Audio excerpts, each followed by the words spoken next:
आवे सोना गेले कोना ओर। तोरे दुनिया से चले गेले अरे दूर, भूल जाना हमारा रे हिया मजबो। अब हम की करिए बोल हे जान तड़प है मनवा नयन धरेलो नजरो नहीं आवे सोना गेले कोना ओर। तोरे दुनिया से चले गेले अरे दूर, भूल जाना हमारा रे हिया मजबो। कोना गलती के सजा दिल हो भगवान, कोना गलती के सजा दिल हो भगवान। खुला आसमान से उड़ गए हमर चाँद, कौन गलती के सजा दिल हो भगवान।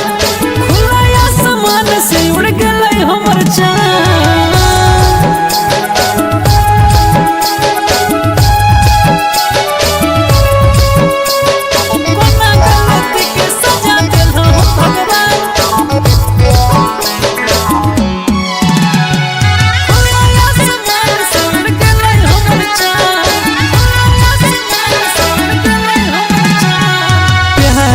हमारा परमान मांगो ही गे, बोलन कर जब हमर जान मांगो ही गे।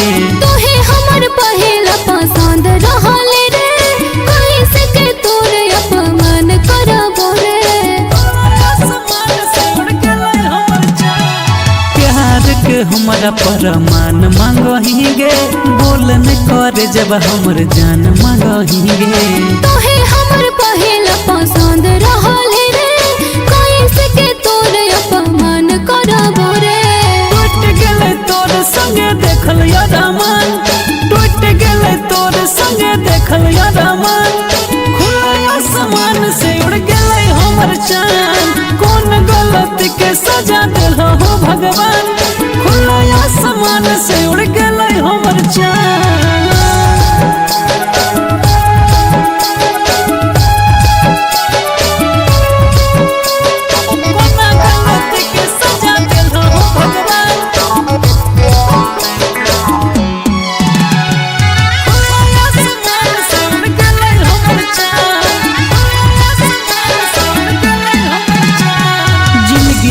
हमर वीरान कर लेंगे, दिलबा के हमरा नीलाम कर लेंगे।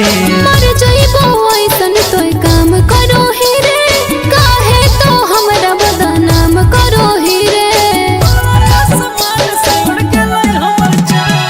जिंदगी के हमरा वीरान कर लेंगे, दिलबा के हमरा नीलाम कर लेंगे। मर जइबो ऐसन तोय काम करो ही रे, काहे तो हमरा बदनाम करो ही रे। करके तू सुनो हो भगवान, काले चरण के तू सुनो हो भगवान। खुला आसमान से उड़ गए हमर चाँद, कौन गलती के सजा दिल हो भगवान। खुला आसमान से उड़ गए हमर चाँद।